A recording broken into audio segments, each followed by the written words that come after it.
득세 나온 우리 성도님들, 또 우리 특별히 우리 중고등부, 또 우리 청년들 주님을 사랑하고 축복합니다. 오늘 첫째 날 이제 득세면서도 또 고난 주간 시작이죠. 예수님께서 이제 고난 받으시러 십자가에 달리시러 우리 구원하시기 위해서 이제 예루살렘 입성하시고 또 성전을 깨끗이 하셨던, 성전의 주인은 나다, 내가 하나님이다 라는 걸 주장하셨던 그 날이 오늘 월요일입니다.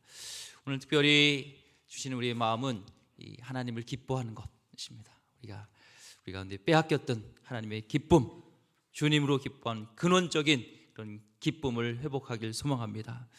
이 불평 없이 살아가 보기, 윌 보원이라는 분이 이 책을 썼는데요, 그분이 불평 없는 이 세상 어떤 만들기 운동을 이렇게 시작했습니다. 그 대표로 우리 한국 분 중에 한건수라는 대표가 있는데요, 그분이 직장인들이 가장 많이 불평하는 날이 바로 이 월요일이라고 합니다. 월요일.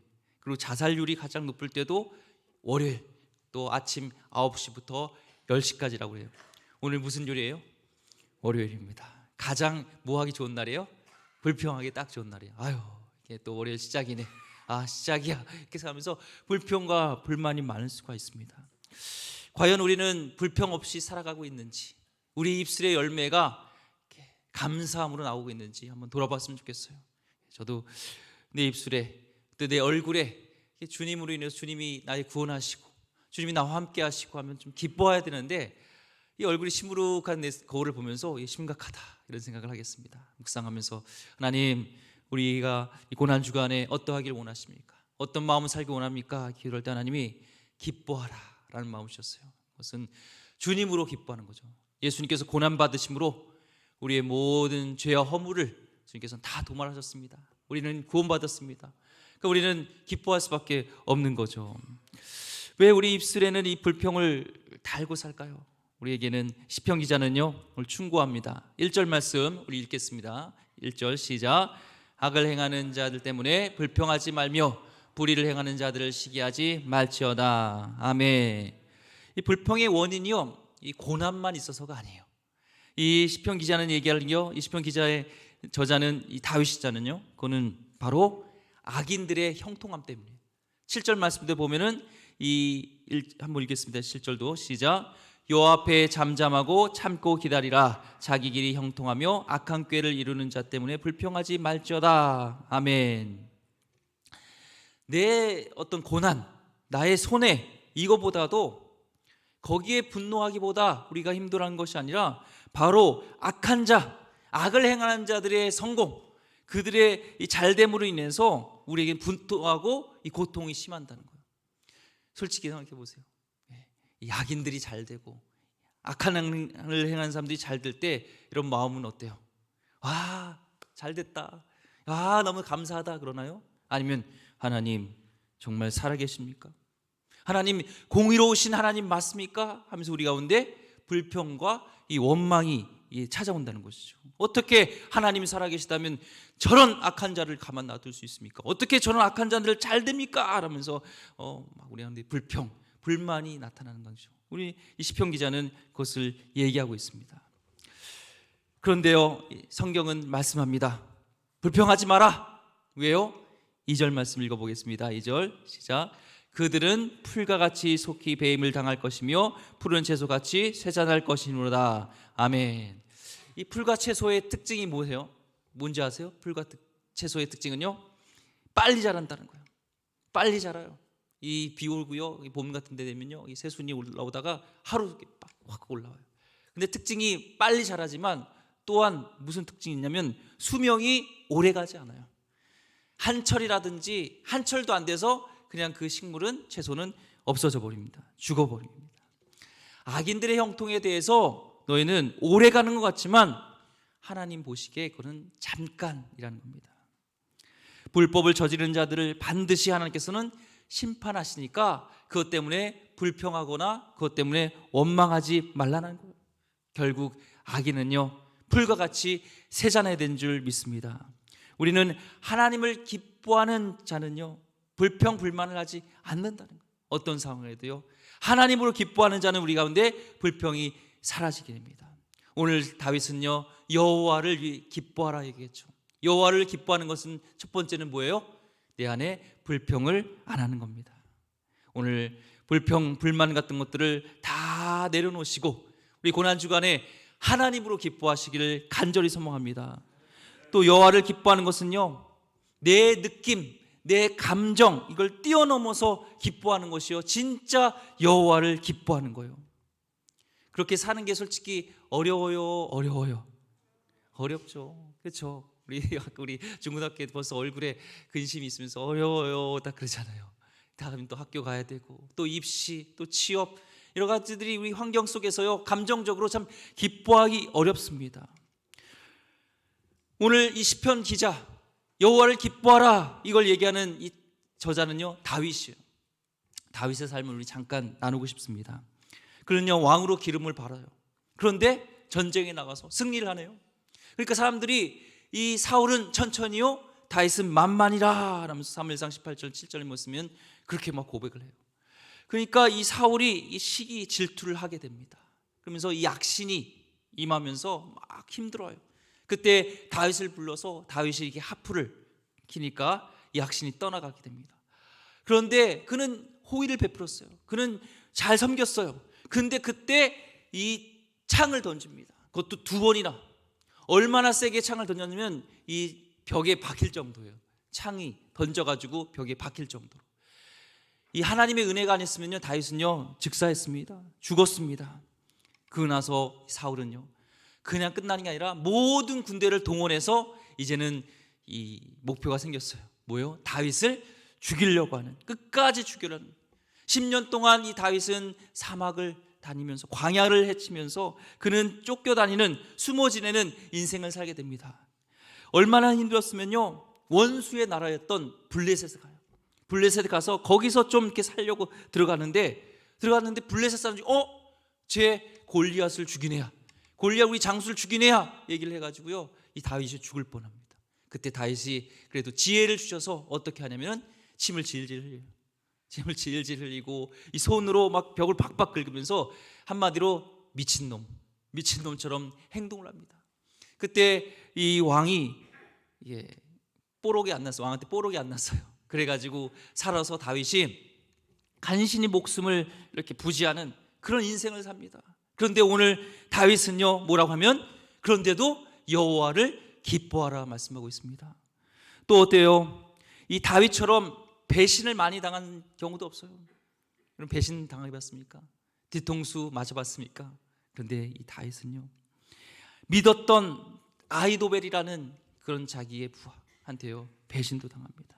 심지어는요, 자기 아들 압살롬에게 배신을 당하고 모함을 당해가지고 자신을 죽이러 예루살렘 쳐들어와요.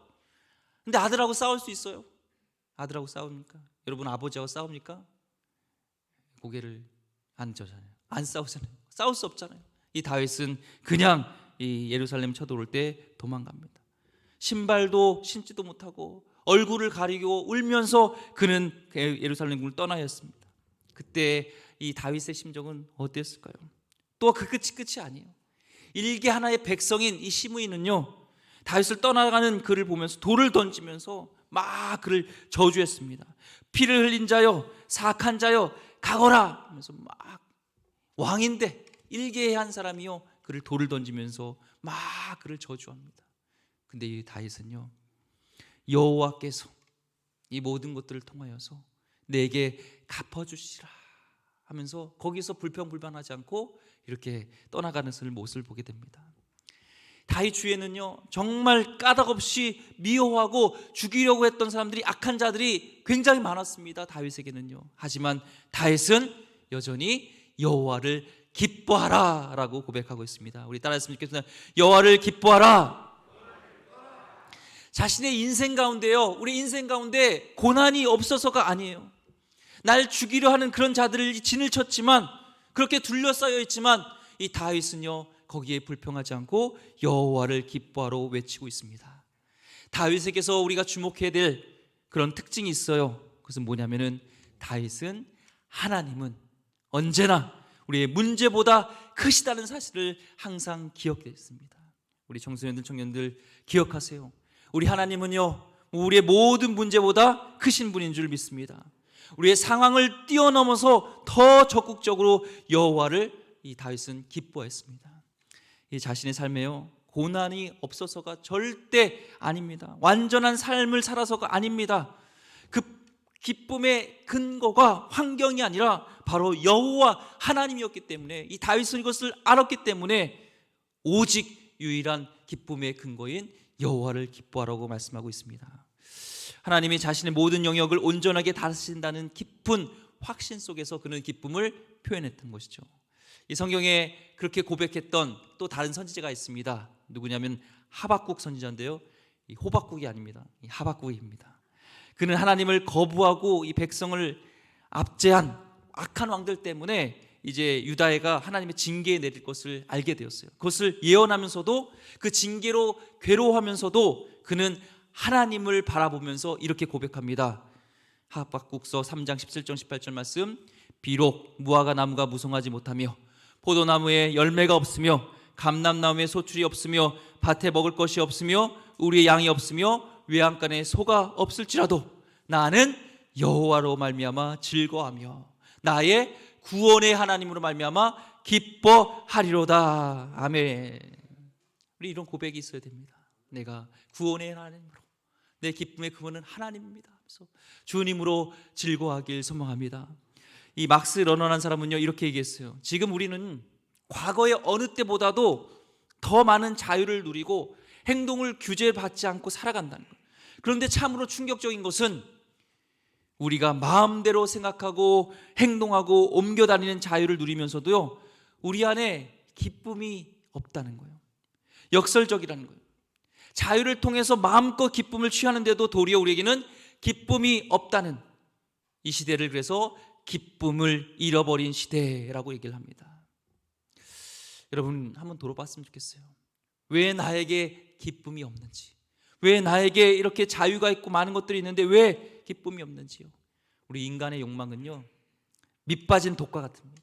자유, 만족, 쾌락, 이 모든 것들이 다 있어도요 끝이 없어요. 인류의 궁극의 그런 기쁨을 찾으려고 수천 년 동안 막 노력했습니다. 근데 솔로몬의 고백처럼요 모든 것이 헛되고 헛되니 다 헛되도 다 헛된 거예요. 많은 우리의 것들을 가짐으로, 많은 것들을 누림으로 기쁨을 찾으려 했지만 거기에 진짜 기쁨, 진짜 만족이 없었다는 것이죠. 우린 진실한 기쁨, 참된 기쁨은 우리 하나님인 줄 믿습니다.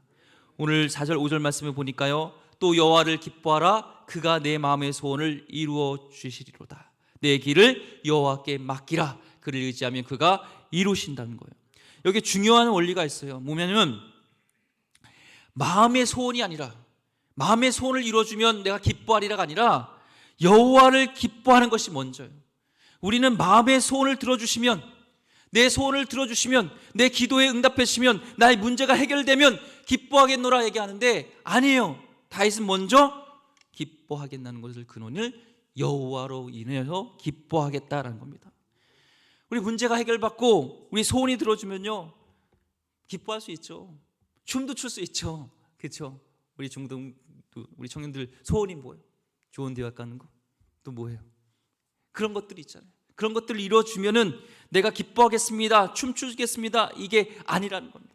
먼저 여호와로 인하여 기뻐하라 말씀하고 있습니다.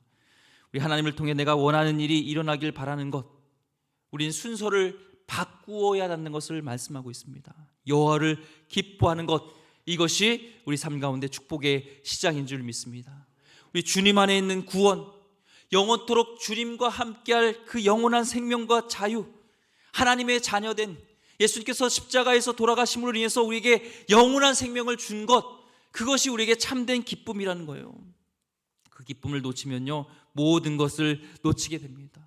먼저 주님으로 기뻐하게 하시고 마음의 소원을 두고 행하는 것이 하나님의 일하는 방식이에요. 이것을 들어주면 내가 기뻐하겠습니다. 아닙니다. 먼저 성령께서는요 우리 마음을 바꿔주셔요. 외적인 환경이 아니라 내 마음에 먼저 내 마음을 바꾸시고 하나님은 이루시고 그것을 행하신다는 것을 말하고 있다는 겁니다. 자기 마음을 바꾸기보다는 우린 처한 상황을 바꿔달라고 요청해요. 그렇지 않나요? 가능하면 하나님 당장 바꿔주세요.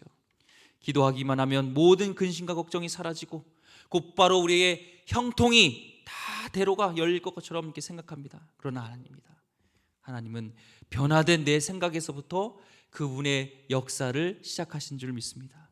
우리 안에 계신 성령님은요, 무엇이든지 할 수 있는 분이지만 우리 주변의 외적인 조건을 바꾸시 일하지 않습니다. 우리 안에 일을 행하시는 거예요. 내가 먼저 마음을 바꾸길 원해요.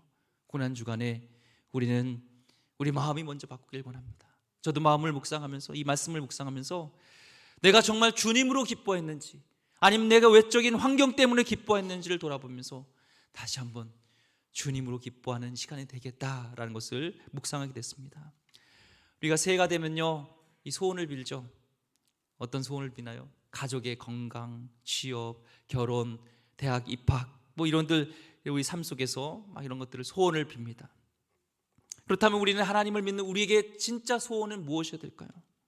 녹두 당첨, 인생 역전, 남들과 비교되지 않을 만큼 아파트 평수가 늘어나는 것, 우리의 자녀들이 정말 자랑할 만한 그 좋은 대학에, 명문 대학에 입학하는 것. 하지만 우리는 믿는 자로서요, 이 고난주간을 지내면서 우리는 고민해 봐야 됩니다.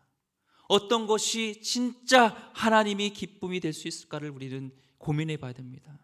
우리 고난주간 우리에게 주신 메시지는요, 우리 십자가에서 우리를 구원하시기 위해서 수모를 당하면서까지 끝까지 사랑하시고 우리를 기뻐하셨던 그 예수님처럼 우리도 어떤 상황 속에서도 끝까지 그분으로 기뻐하고 그분을 사랑하는 그 마음을 다시 회복하는 것입니다. 이 소요리 문답에 있죠. 사람의 제일 목적은 무엇이뇨? 하나님을 영원토록 기뻐하는 것이다. 이 존 파이퍼 목사님이 최고의 기쁨을 맛보라라는 책에서요, 우리가 단순한 의무감에서 하나님과 교제하는 숭고한 시간들을 기념할 때 하나님은 영광을 받지 않으십니다. 그 시간들이 우리의 기쁨이 될 때 하나님은 영광을 받으신다는 거예요. 오늘 예배드리는 것들, 주님과 함께 교제하는 것들, 살아가는 일상은 하나님 것도 변함이 없지만 주님과 함께하는 그 조체로 우리가 기뻐할 때 하나님은 그것을 진정한 예배로 받으신다는 겁니다. 오늘 청년들, 또 우리 성도님들, 피곤도 하시죠. 힘든 우리 마음속에 짐들이 많죠. 하지만 하나님은 그 모든 것들 가운데 먼저 기뻐하기를 소망합니다. 오늘 기도했으면 좋겠습니다. 여호와를 안에서 기뻐하길 원합니다. 주님의 구원에 인해서 내 감격을 다시 회복하길 원합니다. 이 회복하는 귀한 시간 되기를 주의 이름으로 축원드립니다. 기도하겠습니다.